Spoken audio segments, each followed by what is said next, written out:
കുട്ടികളെ ഇത് നമ്മൾ ഉണ്ടാക്കാൻ പോണത് വെറൈറ്റി ആയിട്ടുള്ള സാധനമാണ് ബ്രെഡ് മസ്ക. പേടിക്കണ്ട, ഫില്ലിംഗ് ഒക്കെ വേറെയാണ്. ഞങ്ങൾ പാലക്കാടുകാർ റിപ്പീറ്റ് ചെയ്യില്ല കുട്ടിയെ. അപ്പം നമുക്ക് ഇത് അങ്ങനെ ചേർന്ന് കാണാം. ഇതുപോലെ നിൽക്കുന്ന ബ്രെഡിനെ നമുക്ക് ബ്രെഡ് മസ്ക ആക്കിയിട്ട് മാറ്റാം. സീക്രട്ട് ഇൻഗ്രീഡിയൻ്റ് ആണ്, ഞാൻ പതുക്കെ പറയാം. നിലക്കടല, പീനട്ട് ബട്ടറാണ് കുട്ടിയെ നമ്മൾ ഉണ്ടാക്കാൻ പോണത്. അതിൻ്റെ കൂടെ ഹണി, തേനാണ് കുട്ടിയെ. ഇംഗ്ലീഷുകാർ ഭാര്യമാരെ ഹണി വിളിക്കും. നമ്മളെല്ലാവർക്കും നമുക്ക് മണി എന്നൊരു ചിന്ത മാത്രമേ ഉള്ളൂ കുട്ടിയെ. മിക്സിയിൽ നമുക്ക് ഇളക്കിയിട്ട് വരാം, അരച്ചിട്ട് വരാം. ഇതുപോലെ അരച്ചിട്ടുണ്ട്. ഇതിൽ വെള്ളം ചേർത്തിട്ടില്ല കുട്ടിയെ, വെള്ളം ചേർക്കാതെ അരക്കണം. തൊങ്ങനെ വെള്ളം ചേർത്ത് അരച്ച അവസാനം ബ്രെഡ് മൊത്തം വെള്ളമായി എന്നെ കുറ്റം പറയരുത്. ആരും വെള്ളം ചേർത്ത് പോകരുത്. ഇതിന്ന് എണ്ണ വരും കുട്ടിയെ, നിലക്കടലയുടെ എണ്ണ. നമ്മൾ കടയിൽ നിന്നൊക്കെ പോയി വാങ്ങില്ല, അതിൻ്റെ ഒരു ആവശ്യമില്ലാതെ ഇങ്ങനെ ചെയ്യുമ്പോൾ ഇതിൽ തൊങ്ങനെ എണ്ണ വരും. അത് പറഞ്ഞിട്ട് ഇതെടുത്ത് ഇപ്പം മുഖത്ത് തേക്കരുത്. പിന്നെ ഇതിൽ ഫില്ലിങ് ആര് വന്ന് തേക്കും? അപ്പോൾ ഇനി ഇതിൻ്റെ കൂടെ നമ്മുടെ ഹണി നമ്മൾ ഇടുകയാണ് കുട്ടികളെ. വേറൊന്നുമല്ല, പീനട്ട് ബട്ടറാണ് ഉണ്ടാക്കിയിരിക്കുന്നത്. ഇംഗ്ലീഷുകാർക്ക് മാത്രമല്ല, നമ്മുടെ കേരളത്തിലെ എല്ലാവർക്കും, പാലക്കാട്ടുകാർക്കും പീനട്ട് ബട്ടർ ഉണ്ടാക്കാൻ അറിയാം കുട്ടിയെ. മുളക് പൊടി, മല്ലിപ്പൊടി, ഗരം മസാല ഒന്നും വേണ്ട. കുഞ്ഞി തുള്ളി ഉപ്പും കൂടെ ഇട്ട് അരച്ചാൽ മതി. പീനട്ട് ബട്ടർ റെഡിയായ കുട്ടികളെ.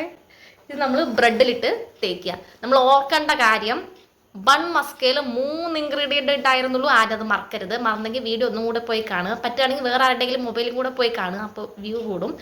ഇതിനും അതേ വെറും 3 ഇൻഗ്രീഡിയൻ്റേ ഉള്ളൂ കുട്ടിയെ. നല്ല ടേസ്റ്റാണ് കുട്ടിയെ. കണ്ട വായിൽ വെള്ളം വരുന്നത്. ആദ്യം ഒരു ബ്രെഡ് എടുത്ത് ഇതിൻ്റെ സൈഡെല്ലാം വെട്ടി മാറ്റാം കുട്ടിയെ.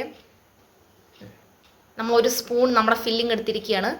തൊങ്ങനെ തേച്ച് പിന്നെ അവസാനം ഫില്ലിങ് ഉണ്ടാകാതിരിക്കരുത്. അതുകൊണ്ട് ആദ്യം നമ്മൾ ഒന്ന് വെച്ച് തേക്കുകയാണ് കുട്ടികളെ. ബാക്കി അമ്മ തേച്ച് തരുന്നതായിരിക്കും. അപ്പം നമ്മൾ 2 സ്പൂണ് തൊങ്ങനെ എടുത്ത് തേച്ചിട്ടിട്ട് എല്ലാവരും തൊങ്ങനെ തന്നെ കഴിക്കട്ടെ. അതിന് ശേഷം ഇതല്ല കുട്ടികൾ. അതിന് ശേഷം നമ്മൾ ഈ തേൻ എടുക്കുക. ഈ തേൻ എടുത്തിട്ട് തുള്ളി മതി കുട്ടിയെ, ജാസ്തി എടുക്കരുത്. അവസാനം തേൻ മാത്രമായി പോവും. ഇതുപോലെ ഒരു വട്ടം വരയ്ക്കുക. നിങ്ങൾക്ക് ഇഷ്ടമുള്ള ഷേപ്പ് വരയ്ക്കാം കുട്ടിയെ. ചതുരോ റെക്ടാങ്കിളോ ട്രയാങ്കിളോ എന്ത് വേണമെങ്കിലും വരയ്ക്കാം. അവസാനം സ്റ്റാർ വരച്ച് തേൻ മൊത്തം തീർക്കരുത് കുട്ടിയെ. 4 ബ്രെഡും കൂടെ ബാക്കിയുണ്ട്. അതിന് ശേഷം നമ്മൾ ഇത് വെച്ചിട്ട് അങ്ങ് മൂടുക. ഇങ്ങനെ മൂടരുത്, സ്നേഹത്തോടെ മൂടുക. രാവിലെ ചോറും കറിയൊക്കെ വെക്കാൻ സമയം കിട്ടിയില്ലെങ്കിൽ എന്ത് ചെയ്യുക? ഇതുണ്ടാക്കി കുട്ടികൾക്ക് കൊടുക്കുക. കുഞ്ഞുമക്കളുടെ മനസ്സ് സന്തോഷം കൊണ്ട് നിറയും. സാൻഡ്വിച്ച് നിങ്ങൾക്ക് ഒരു തമാശ കാണിച്ചു തരാം.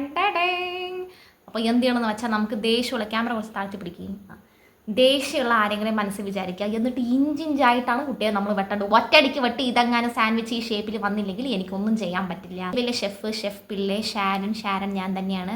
പിള്ളച്ചേട്ടൻ ഞങ്ങൾ എല്ലാവരും എന്താ ചെയ്യുക വെച്ചാൽ സാൻഡ്വിച്ച് ഇങ്ങനെയാണ് നമ്മൾ കഴിക്കുക. ഇപ്പോൾ സുരേഷ് ഗോപി ചേട്ടൻ പറഞ്ഞ പോലെ